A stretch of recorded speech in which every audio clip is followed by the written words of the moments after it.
안녕하세요. 동네 책방의 동네 언니입니다. 오늘 소개해 드릴 소설은 영영전입니다.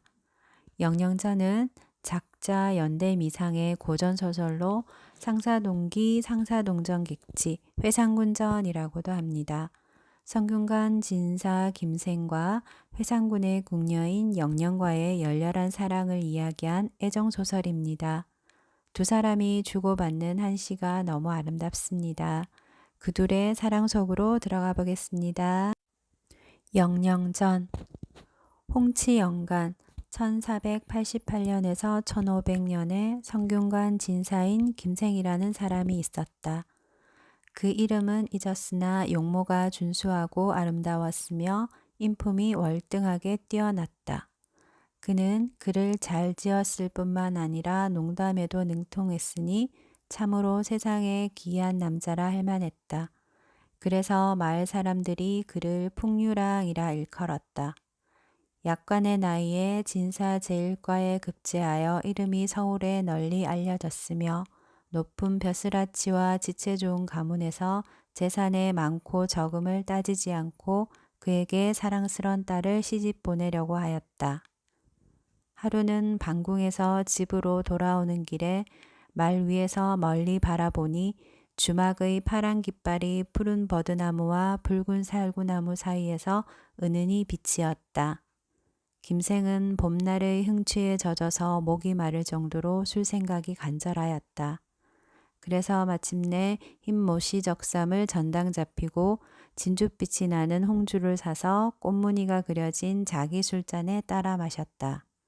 술에 취해서 술집 누각 위에 누워 있는데 꽃향기가 옷에 스미고 대나무 이슬이 얼굴을 적셨다. 잠시 후에 석양이 산마루에 가로걸치고 새들이 숲속으로 날아들자 하인이 집으로 돌아가자고 재촉하였다. 김생은 일어나 말을 타고 채찍을 휘두르며 길에 오르니 백사장이 원근에 펼쳐져 있고 가느다란 버드나무 가지가 냇가에 드리워져 너울거렸다. 논일던 사람들도 점차 집으로 돌아가 길거리에는 거의 사람이 없었다. 김생은 흥에 겨워 낮게 시를 읊조려 마침내 절구 한 수를 지었다. 동쪽 두렁에 꽃과 버드나무 보이는데 자류 많은 교만슬에 가려하지 않네. 아름다운 님은 어느 곳에 있는가. 복사꽃 흐드러지니 임그리는 마음 끝이 없네. 김생이 읽기를 마치고 취한 눈을 반쯤 들어 올리는 순간 한 미인이 눈에 띄었다. 나이는 겨우 16살 정도 되었는데 사뿐사뿐 걷는 고운 발걸음에 길가의 먼지마저 일지 않았다. 허리와 발다리는 가냘프고 어여뻤으며 몸매가 매우 아름다웠다. 그 미인은 가다가 멈추는가 하면 동쪽으로 향하다가 서쪽으로 걷기도 하고 기와 조각을 주어 꾀꼬리를 희롱하는가 했더니 버드나무 가지를 붙잡고 우두커니 서서 석양을 바라보았다. 그러다가 옥비녀를 풀어 윤이 나는 검은 머릿결을 가볍게 흔들자 푸른 소매는 봄바람에 나부끼고 붉은 치마는 맑은 냇가에 어리어 반짝였다. 김생은 그녀를 바라보고 있다가 마음이 크게 흔들려 스스로를 억제할 수가 없었다. 말채찍을 재촉해 달려가 곁눈으로 힐끗힐끗 바라보니 고운 치아와 아름다운 얼굴이 참으로 국색이었다. 김생은 말을 빙빙 돌려 그 주위를 맴돌면서 때로는 앞서기도 하고 때로는 뒤를 좇으면서 정신을 가다듬고 그녀를 주시하였다. 그는 끝까지 그녀를 놓쳐서는 안 된다고 생각했다. 여자도 김생이 감정을 억제치 못함을 알아채고 부끄러운 나머지 눈썹을 내리깐 채 감히 바라보지를 못했다. 여자가 점점 멀리 나아가자 김생도 계속 그를 쫓아갔다.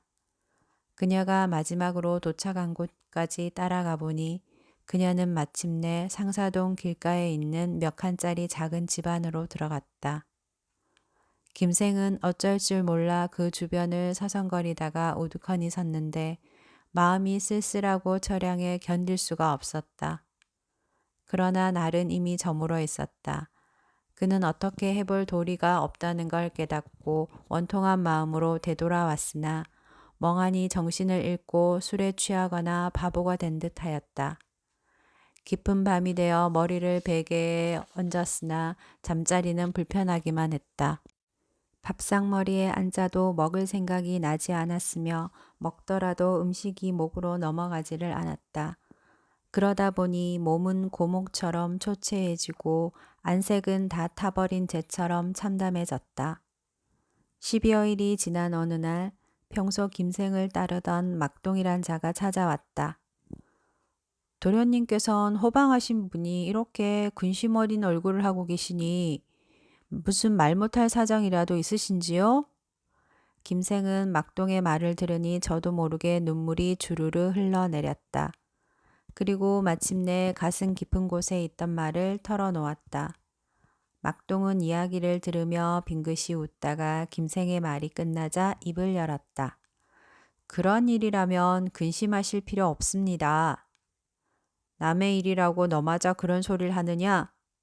하하, 제게 좋은 개교가 있으니 쓸데없이 애를 태우지 마옵소서. 저 정말이냐? 그래, 내가 그럼 무엇부터 하면 되겠느냐? 네가 시키는 대로 무엇이든 하겠다. 어서 말해다오. 김생이 성급하게 채근하자 막동은 웃음부터 흘렸다. 하지만 너무나 진지한 김생의 눈을 보고 정색을 하더니 계책을 차근차근 설명했다. 우선 도련님께선 좋은 술과 안주를 마련하셔서 그 집에 찾아가십시오. 그리고 멀리 떠나는 벗을 전송하는 사람처럼 그 집 주인에게 방 한 칸을 빌리셔야 합니다. 그런 다음 술자리를 만드셔서 막동의 이야기를 들으면서 어두웠던 김생의 얼굴은 점점 밝아졌다. 그래, 좋은 생각이다. 어째 나는 그런 생각조차 하지 못했을까? 김생은 막동의 계책을 칭찬하며 하인들에게 서둘러 준비를 갖추게 하였다. 김생은 여인이 들어갔던 집을 찾아가 방 한 칸을 빌었다. 그리고 미리 약속한 대로 막동에게 손님을 청해 오라 하였다. 막동은 한참 동안 어디를 다녀오는 것처럼 한 후에 나타났다. 그래, 지금 온다더냐? 도련님, 손님께선 오늘 많이 취하셔서 내일 오겠다고 하더이다. 김생은 서운한 투로 말했다. 서운하구나. 그 사람이 가기를 그르쳐 좋은 술을 버리게 생겼으니 이 집 주인을 불러서라도 한 잔 마시는 것이 낫겠다. 주인을 부르니 70 정도 된 할머니가 나왔다. 할머니께서는 편히 앉으소서. 손님을 전송하러 나왔다가 허탕을 쳤지만 좋은 술이 아까우니 주인과 한잔하고 싶어 불렀소이다. 김생은 막동에게 술과 안주를 드리라 하고 그 노파에게 술을 권했다.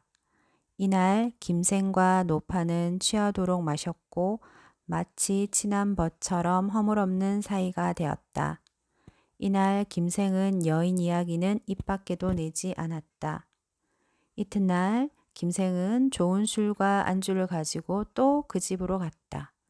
그날도 역시 막동이 왔다 갔다 하였고 손님 대신 노파와 함께 술을 마셨다. 그 다음 날도 김생이 똑같은 준비를 하고 노파를 청하자 막동의 예상대로 노파는 과연 의심이 든 모양이었다. 이 북은 어느 집도 손님을 전송하기에 부족함이 없을 것인데 도련님께선 어찌하여 하필 누추한 저희 집을 골라 사흘이나 은혜를 베푸시는지요. 손님이 오지 않아 이렇게 된 것뿐 무슨 다른 뜻이 있겠소. 또 할머니와 더불어 술을 나누는 것은 손님과 주인 사이에 당연한 것이 아니오. 김생은 그렇게 노파를 안심시켰다. 그날도 두 사람은 술이 떨어질 때까지 마셨다. 김생은 빨간 보자기를 풀어 비단적삼 하나를 내놓았다. 매일 할머니를 괴롭히고도 갚을 것이 없어 걱정했는데 이것이라도 제 정성으로 아시고 받아주시오. 노파는 김생의 마음 씀씀이에 감동하면서도 그 속마음을 알 수 없어 근심이 되었다. 노파는 아무래도 안 되겠다 싶었는지 바로 일어나서 절을 하였다. 제가 과부되어 살아온 지 오래지만 이웃 사람조차 도와주지 않았습니다. 그런데 도련님께서 이렇게 마음을 써주시니 몸둘 바를 모르겠습니다. 혹 도련님께서 소망이 있으시다면 비록 죽는 일이라도 말씀하소서. 그제서야 김생은 얼굴에 슬픈 빛을 띠고 입을 열기 시작했다. 그렇게 말씀하시니 어찌 사실대로 말하지 않겠소. 제가 어느 날 집으로 가는 길에 한 낭자를 보았습니다. 나이 어린 혁기로 뒤를 쫓아왔더니 그 낭자가 들어간 곳이 바로 이곳이었소. 그런데 그 낭자를 본 뒤부터 마음이 취한 듯 모든 일에 흥미를 잃고 그 낭자만 생각하니 애끓는 괴로움이 벌써 여러 날이라오. 노파는 김생이 여인을 본 날짜와 여인의 복장을 물었다. 노파는 지피는 사람이 있는 모양이었다. 도련님께선 제 죽은 언니의 딸을 보신 것 같습니다. 그의 이름은 영영이라 하는데 정말 탐스러운 아이지요. 하지만 뭐란 말이오. 김생은 노파가 무슨 말을 할지 걱정되었다. 그걸 아는지 모르는지 노파는 김생보다 더 심각한 표정으로 말을 이었다. 도련님은 그 애를 만나는 것조차 어려울 것입니다. 그건 무슨 말이오? 그 애는 회상군의 시녀입니다. 궁중에서 나고 자라 문 밖을 나서지 못합니다. 그렇다면 전에 내가 본 날은 어인 나들이었소? 그때는 마침 그의 부모의 제삿날이라 제가 회상군 부인께 청하고 겨우 데려왔었지요. 영영은 자태가 곱고 음률이나 그래도 능통해 진사께서 첩을 삼으려 하신답니다. 다만 그 부인의 투기가 두려워 뜻대로 못할 뿐입니다. 김생은 크게 한숨을 내쉬며 탄식하였다. 결국 하늘이 나를 죽게 하는구나. 노파는 김생의 병이 깊은 것을 보고 안타까워했다. 노파는 그렇게 김생을 바라보고 있다가 한참 만에 입을 열었다. 방법이 없는 것은 아닙니다. 그래요?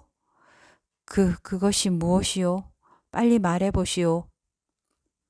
단호가 한 달이나 남았으니 그때 다시 작은 제사상을 벌이고 부인에게 영아를 보내주십사고 청하면 그리 될 수도 있습니다. 김생은 그 말을 듣고 뛸 듯이 기뻐했다. 할머니 말대로 된다면 인간의 5월 5일은 곧 천상의 칠석이오. 김생과 노파는 그렇게 서로 이야기를 하면서 영영을 불러낼 계획을 세웠다. 마침내 노파와 약속한 날이 되었다. 김생은 날이 밝기도 전에 그 집으로 달려갔다. 일이 어떻게 돼가오? 노파는 아침도 먹기 전에 달려온 그가 웃어왔는지 미소를 머금었다. 부인께 간절하게 부탁하였더니 처음에는 거절하셨습니다. 진사께서 영하의 출입을 엄히 금하기 때문에 어렵다고 합니다. 그래 제가 다시 간곡히 부탁하였더니 진사께서 출타하실 일이 있으니 그때라면 가능할 것이라 했습니다. 영하가 오긴 오겠지만 진사님 출타 시간을 알 수 없어 언제 올지는 모릅니다. 김생은 노파의 말에 기쁘기도 하고 두렵기도 하여 마음을 안정시키지 못했다. 그는 문을 활짝 열어놓고 밖을 내다보며 영영을 기다렸다.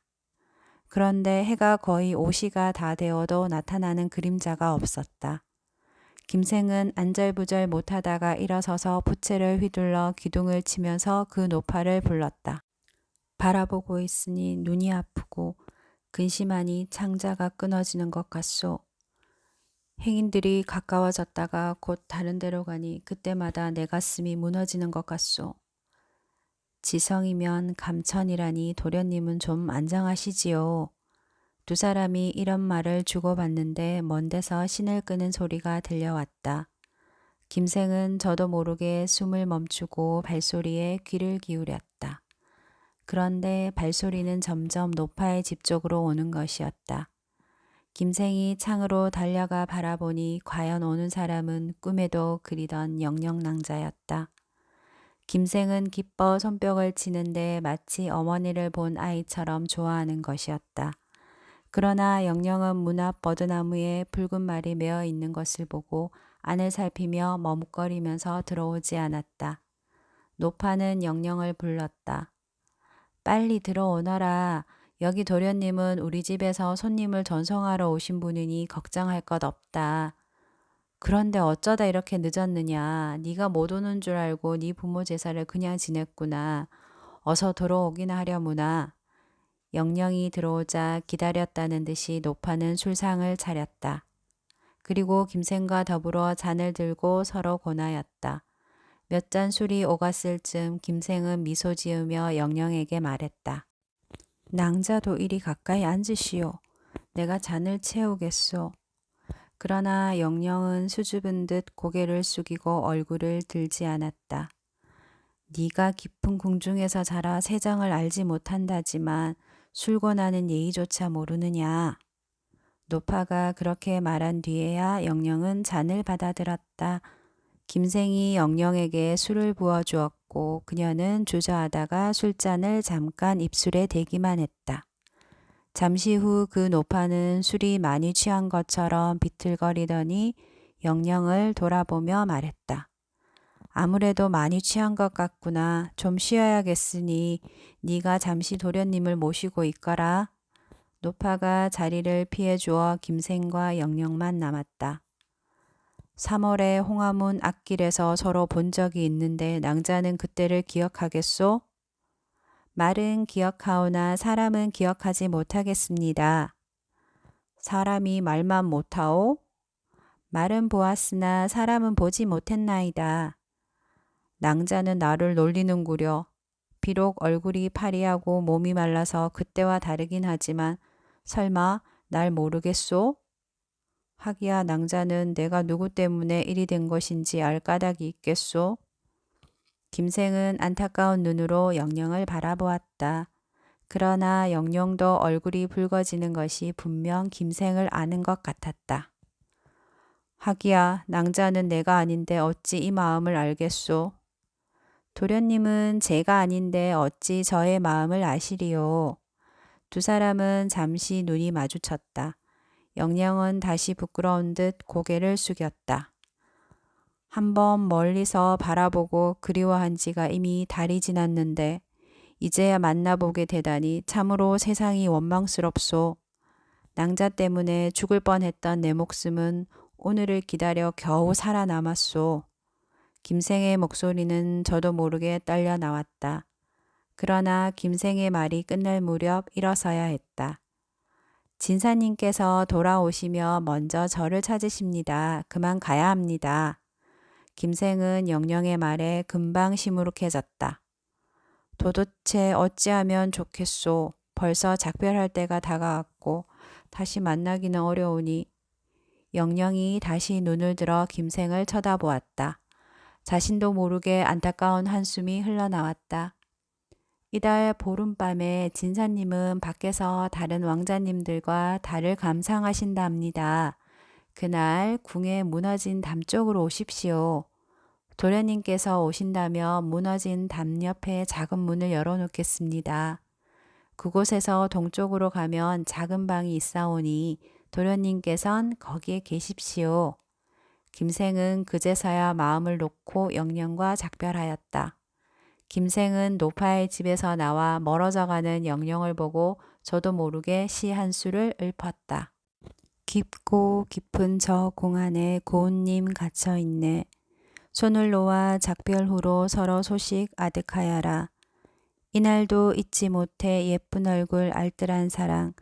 하루속히 서로 만나 좋은 인연 맺었으면.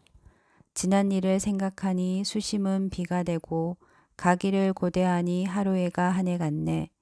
시보야 달 밝은 밤 고운님 찾고 지고 다락 올라 달을 보며 그 옛날을 다시 찾네. 김생이 약속한 날짜가 되어가니 과연 궁궐담이 무너져 이가 빠진 것처럼 문이 되어 있었다. 좁고도 깊은 담구멍을 따라 들어가자 이내 조그만 문이 나타났다. 시험 삼아 밀어보니 과연 잠겨 있지 않았다. 문을 열고 들어가 동쪽으로 내려가자 영령의 말대로 과연 별실이 나타났다. 김생은 마음속으로 기뻐하며 말했다. 난향이 나를 속이지는 않았구나. 이어서 김생은 별실로 들어가 영령이 나오기를 기다렸다. 이때 밝은 달이 막 솟아오르고 서늘한 바람이 갑자기 불어왔다. 그러자 계단 위의 묵꽃들은 그윽한 향기를 뿜어내고 뜰 앞에 푸른 대나무는 맑고 시원한 소리를 내었다. 갑자기 문 여는 소리가 들리더니 안쪽에서 어떤 사람이 나왔다. 김생은 영령인지 아닌지 궁금해서 숨을 죽이고 가만히 귀를 기울여 듣고 있는데 발자국 소리가 점점 가까워지면서 옷향기가 음습해 왔다. 김생이 눈을 뜨고 바라보니 곧 난향이었다. 김생은 어둠 속에서 나와 영령의 등을 어루만지며 말했다. 그대의 사랑 김모가 이미 여기에 와 있소. 영령이 말했다. 난구는 참으로 믿음직스러운 선비입니다. 영령이 즉시 김생의 손을 이끌어 가까이 앉히고 안부를 묻자 김생이 대답했다. 만번 죽을 고생을 견디고 넘어가는 숨을 겨우 보존하고 있을 뿐이요. 영령이 물었다. 무엇 때문에 그리 되었습니까? 김생이 말했다. 땅은 가까운데 사람은 멀기 때문이요. 이렇듯이 두 사람은 서로 말을 주고받으며 밤이 깊어가는 줄을 몰랐다. 김생이 밝은 달을 쳐다보고는 놀라서 말했다. 내가 처음 올 때는 이 달이 동쪽 하늘에 있었는데 지금은 하늘 한가운데에 떠 있소. 밤이 절반쯤 지나가 버렸으니 이 시간에 동침할 수 없다면 장차 어느 때를 기다리란 말이오. 김생이 즉시 영령의 옷깃을 붙들고 벗기려 하자 영령이 말리면서 말했다. 난구는 어찌 저를 뽕나무 밭에서 노는 여자처럼 대하십니까? 별도로 침실이 한 곳 있으니 그곳에서 좋은 밤을 편안히 보내는 것이 좋겠습니다. 김생은 머리를 흔들면서 거절하여 말했다. 나는 이미 법을 어기고 또 죽음을 탐하여 어렵사리 이곳에 왔소. 한번 오는 것도 이렇게 힘들었는데 어떻게 또 기다릴 수 있겠소. 무릇 일을 처리할 때는 삼가 만전을 기해야 하오. 만약 당돌하게 멋대로 행동한다면 우리 일만 누설될까 두렵소. 영령이 말했다. 일 누설되고 안 되고는 오로지 나에게 달려있으니 난군께서는 공연히 애태우지 마십시오. 그리고 나서 김생의 손을 이끌고 감싸 안고 들어가자 김생도 어쩔 수 없이 따라 들어갔다. 김생은 두려움에 떨면서 몸을 구부리고 살금살금 걸어가는데 문 안으로 들어갈 때는 깊은 연못을 굽어보는 듯 두려웠으며 땅을 밟을 때는 엷은 빙판 위를 걷듯이 조심조심 걸었다. 매번 한 발을 옮길 때마다 9번이나 넘어지고 땀이 발 뒤꿈치까지 흘러내려도 오히려 깨닫지 못했다. 어쩔 수 없이 영령을 따라 굽은 계단을 오르고 회랑을 빙빙 돌아서 안으로 들어갔는데 두세 번 문을 지나서야 커다란 안채에 도달하였다. 궁인들은 모두 잠이 깊이 들어 뜰과 방은 고요했다. 오로지 깁을 바른 창에서 맑은 등불이 가물거리는 것이 보였는데 시 부인의 침소임을 알 수 있었다. 영령은 김생을 어떤 방으로 들이밀며 말했다. 난구는 여기에 조금만 앉아 계십시오. 그런 다음 영령은 즉시 안쪽으로 들어가더니 오래도록 나오지 않았다. 김생은 무료함을 견디지 못하여 자리에 앉거나 눕는 등 안절부절하였으며 시간이 흐를수록 매우 이상하다는 생각만 들었다. 이윽고 어떤 사람이 중문으로 달려들어와 아래는 소리가 들리었다. 나으리께서 들어오십니다. 그 소리와 함께 등불이 뜰 가득히 휘황찬란하게 빛나고 시녀와 하인들이 이리저리 분주하게 왔다 갔다 하면서 대군을 받들어 모시고 들어왔다. 대군은 취해서 뜰 가운데 눕고서도 오히려 깨닫지 못하였으며 코 고는 소리도 점차 깊어갔다. 이때 영령이 부인의 명을 받들고 와서 아뢰었다. 차가운 땅바닥에 오래 누워 계시면 풍상이 들까 두려우니 어서 왕자님을 일으켜 안으로 모시랍신다. 잠시 후 사람 소리가 점차 잦아들고 불빛도 꺼져갔다. 이윽고 영령이 오른손으로는 옥등을 잡고 왼손으로는 은병을 붙들고 나와 김생이 숨어있는 방문을 열었다. 김생은 벽에 붙어서 두 발을 포개고 서 있으면서 속으로는 이제는 죽었구나 라고 생각하고 있었다. 이 모습을 본 영령이 웃으면서 김생에게 말했다. 난군께서는 얼마나 놀라셨습니까? 제가 위로하고자 따뜻한 술을 가지고 왔습니다. 마침내 영령이 금으로 된 연꽃 모양의 술잔에다 술을 따라 김생에게 권하니 김생이 받아 마셨다. 영령이 또 한 잔을 권하자 김생이 사양하며 말했다. 마음에 정이 있지 술에 정이 있지 않소. 김생은 즉시 술을 치우게 하고 방안을 둘러보았다. 다른 물건은 없고 오직 붉은 책상 위에는 두초당의 시집 한 권이 흰 구슬로 글을 새긴 난간에 눌려 있었으며 탁상 위에는 줄이 짧은 검은고가 하나 가려놓여 있을 뿐이었다. 김생은 즉시 두구를 지어 먼저 불렀다. 검은고와 책은 맑고 깨끗하여 티끌 하나 없으니 바로 쓸쓸한 방에 앉은 아름다운 여인을 일컫는 것이리. 영령이 이어서 읊었다. 오늘 밤은 어떠한 밤인가? 비단 이불 구슬자리에 고운님과 마주 앉았네. 이윽고 김생과 운영은 서로 이끌고 함께 잠자리에 들어가 비로소 마음껏 사랑을 나누었다. 밤이 다 끝나갈 즈음에 새벽닭이 꽃기어 울며 날발길을 재촉하고 멀리서 파루를 알리는 종소리가 은은하게 울려왔다. 김생이 자리에서 일어나 옷가지를 챙겨 입고 탄식하며 다급히 말했다. 좋은 밤은 괴로울 정도로 짧고 사랑하는 두 마음은 끝이 없는데 장차 어떻게 이별을 하리오. 궁궐문을 한번 나가면 다시 만나기 어려울 터이니 이 마음을 어떻게 하리오. 영령은 이 말을 듣고 울음을 삼키며 흐느끼더니 고운 손으로 눈물을 흩뿌리며 말했다. 홍한 방명은 옛날부터 있었으니 비단 미천한 저에게만 그러한 것은 아닙니다. 살아서 이렇듯 이별하니 죽어서도 이렇듯이 원통할 것입니다. 죽고 사는 것은 꽃이 시들고 나뭇잎이 떨어지는 것과 같으니 굳은 날씨가 추워지기를 기다릴 필요도 없습니다. 난구는 철석 같은 마음을 가진 남아인데 어찌 소소하게 아녀자를 염려하다가 성정을 해치셔야 되겠습니까? 엎드려 바라건대 난군께서는 이별한 뒤에는 제 얼굴을 가슴속에 두어 심려치 마시고 천근같이 귀중한 몸을 잘 보존하십시오.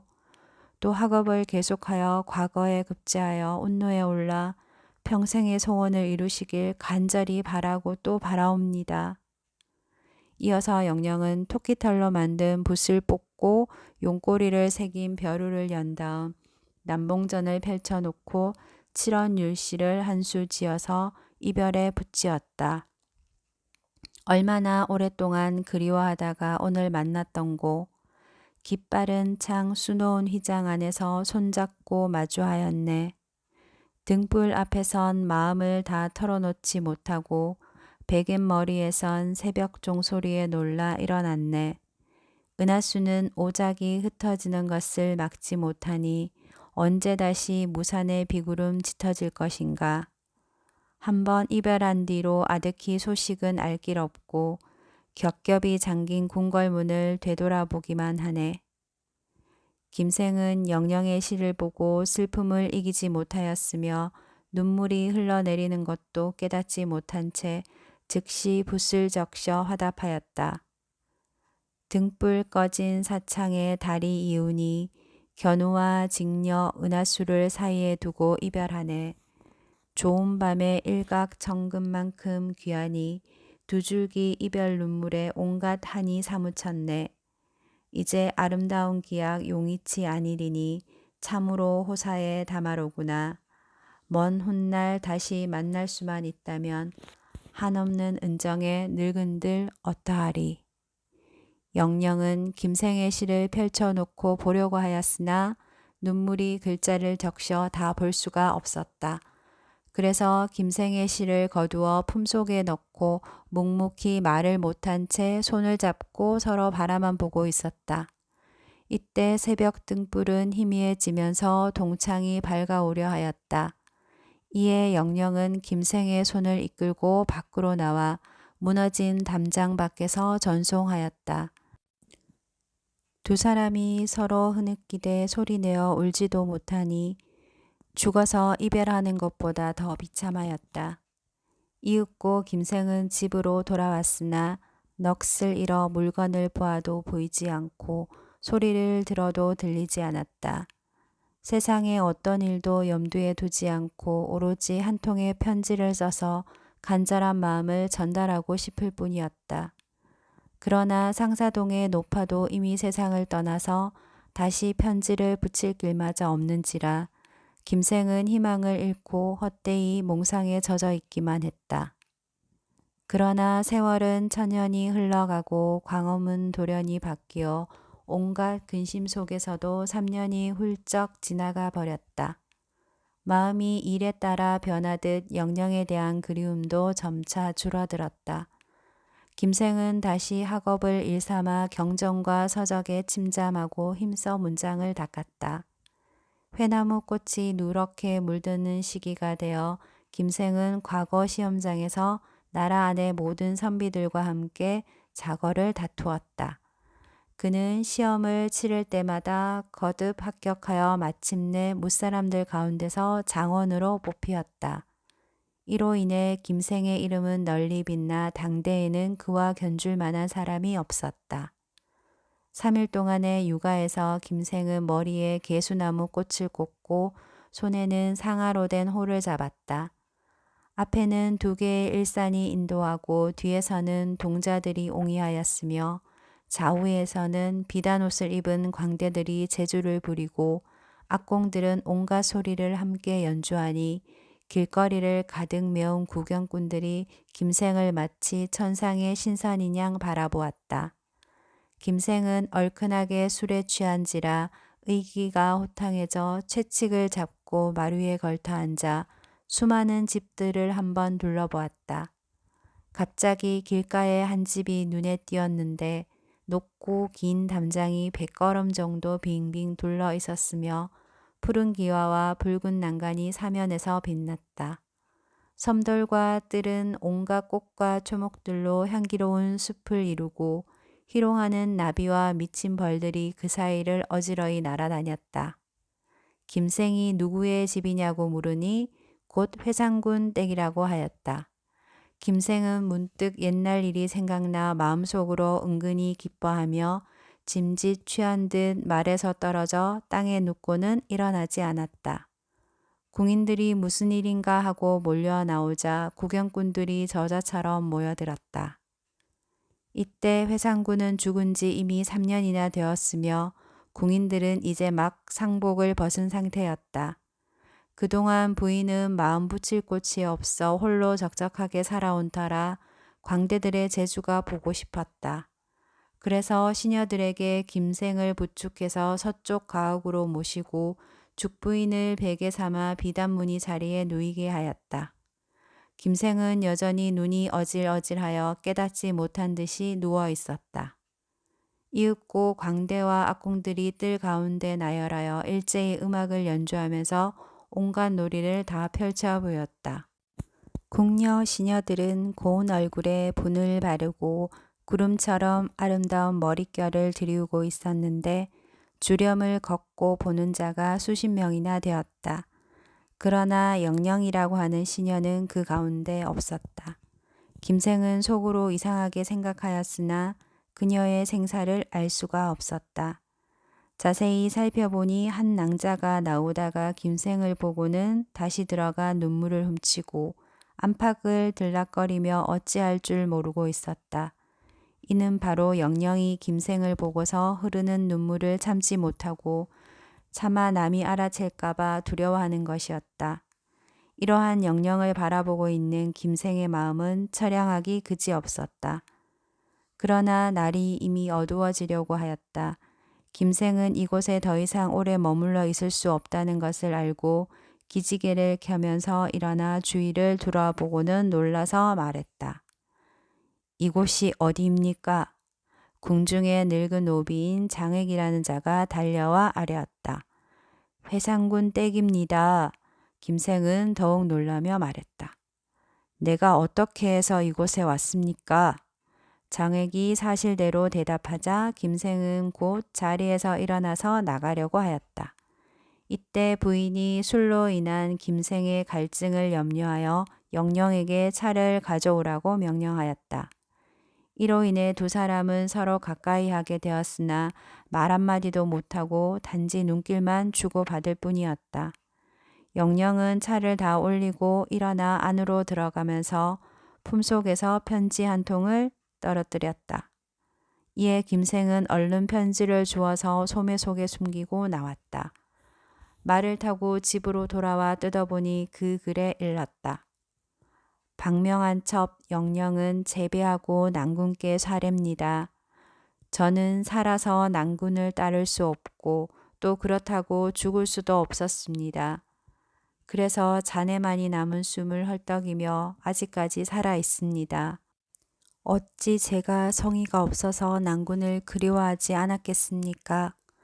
하늘은 얼마나 아득하고 땅은 얼마나 막막하던지 복숭아와 자두나무에 부는 봄바람은 첩을 깊은 궁중에 가두고 오동에 내리는 밤비는 저를 빈방에 묶어 놓았습니다. 오래도록 거문고를 타지 않으니 거문고 갑에는 거미줄이 생기고 화장 거울을 공연히 간직하고 있으니 경대에는 먼지만 가득합니다. 지는 해와 저녁 하늘은 저의 하늘 돋우는데 새벽별과 이지러진 달인들 제 마음을 염려하겠습니까? 누각에 올라 먼 곳을 바라보면 구름이 제 눈을 가리고 창가에 기대어 생각에 잠기면 수심이 제 꿈을 깨웠습니다. 난군이여 어찌 슬프지 않았겠습니까? 저는 또 불행하게 그 사이에 할머니께서 돌아가시어 편지를 붙이고자 하여도 전달할 길이 없었습니다. 헛되이 난군의 얼굴 그릴 때마다 가슴과 창자는 끊어지는 듯 했습니다. 설령 이 몸이 다시 한번 더 난군을 뵙는다 해도 꽃다운 얼굴은 이미 시들어 버렸는데 난군께서 어찌 저에게 깊은 사랑을 베풀겠습니까? 모르겠습니다. 난군 역시 저를 생각하고 있었는지요. 하늘과 땅이 다 없어진다 해도 저의 한은 끝이 없을 것입니다. 어찌하오리 그저 죽는 길밖에 없는 듯합니다. 종이를 마주하니 처연한 마음에 이를 바를 알지 못하겠습니다. 편지 끝에 다시 칠원절구 오수가 쓰여 있었다. 좋은 인연이 도리어 나쁜 인연이 되었으나 난군은 원망스럽지 않고 하늘만 원망스럽네. 만약 옛정이 아직 끊이지 아니하였다면 먼 훗날 황천으로 날 찾아오소서. 하루는 균등하게 12때로 나누었으니 어느 날 어느 때인들 님 그리지 않았으리. 언제나 그대를 만날 수 있을까 시름타가 깊은 한 맺힌 채 이 세상을 이별하네. 사랑하는 마음은 버드나무와 꽃처럼 시들어 거울 보면 근심으로 백발만 자란다네. 이제 고운님에게 좋은 일 없으리니 담장머리에 새벽닭은 누굴 위해 울거나. 이별한 뒤 마지못해 방석에 먼지를 틀려는데 난군에 앉은 자치 애틋하기도 하구나. 깊고 적막한 궁궐의 소식은 끊어지고 봄비에 지는 꽃은 겹겹으로 닫힌 국문을 가리네. 편지를 보내려 해도 붙이기 어려워 푸른 창가에서 몇 번이나 엄붓을 녹였던 곳, 쓸쓸히 이별한 뒤 님 그리워 흘린 눈물, 꽃무늬 종이에 방울방울 떨어져 아롱지네. 김생은 다 읽은 뒤에도 오랫동안 편지를 만지작거리며 차마 손에서 놓지 못하였으며 영영을 그리는 마음은 예전보다 2배나 더 간절하였다. 그러나 청조가 오지 않으니 소식을 전하기 어렵고 흰기러기는 오래도록 끊기어 편지를 전할 길도 없었다. 끊어진 거몽고 줄은 다시 맬 수가 없고 깨어진 거울은 다시 합칠 수가 없으니 가슴을 졸이며 근심을 하고 이리저리 뒤척이며 잠 못 이룬들 무슨 소용이 있겠는가. 김생은 마침내 몸이 비쩍 마르고 병이 들어 자리에 누워 있었다. 그렇게 2달이 지나니 김생은 죽은 몸이나 다름없었다. 마침 김생의 친구 중에 이정자라고 하는 이가 문병을 왔다. 정자는 김생이 갑자기 병이 난 것을 이상해했다. 병들고 지친 김생은 그의 손을 잡고 모든 이야기를 털어놓았다. 정자는 모든 이야기를 듣고 놀라며 말했다. 자네의 병은 곧 나을 걸세. 회상군 부인은 내겐 고모가 되는 분이라네. 그분은 의리가 있고 인정이 많으시네. 또 부인이 소천을 이룬 후부터 가상과 보화를 아끼지 아니하고 희사와 보시를 잘하시니 내 자네를 위하여 애써 보겠네. 김생은 뜻밖의 말을 듣고 너무 기뻐서 병든 몸인데도 일어나 정자의 손이 으스러져라 꽉 잡을 정도였다. 김생은 신신 부탁하며 정자에게 절까지 했다. 정자는 그날로 부인 앞에 나아가 말했다.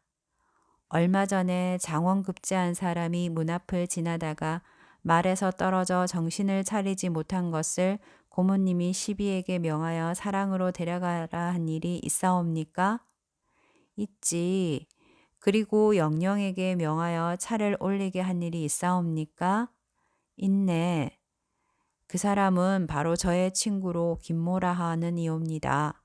그는 재기가 범인을 지나고 풍도가 속되지 않아 장차 크게 될 인물이옵니다.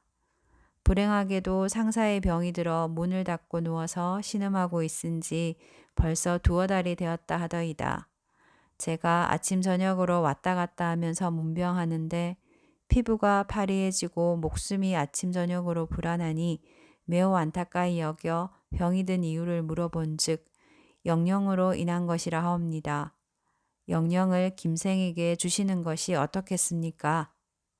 부인은 듣고 나서 내 어찌 영영을 아껴 사람이 죽도록 하겠느냐 하였다. 부인은 곧바로 영영을 김생의 집으로 가게 하였다. 그리하여 꿈에도 그리던 2사람이 서로 만나게 되니 그 기쁨이야 말할 수 없을 정도였다. 김생은 기운을 차려 다시 깨어나고 수일 후에는 일어나게 되었다. 그로부터 김생은 공명을 사양하고 영영과 더불어 평생을 해로하였다.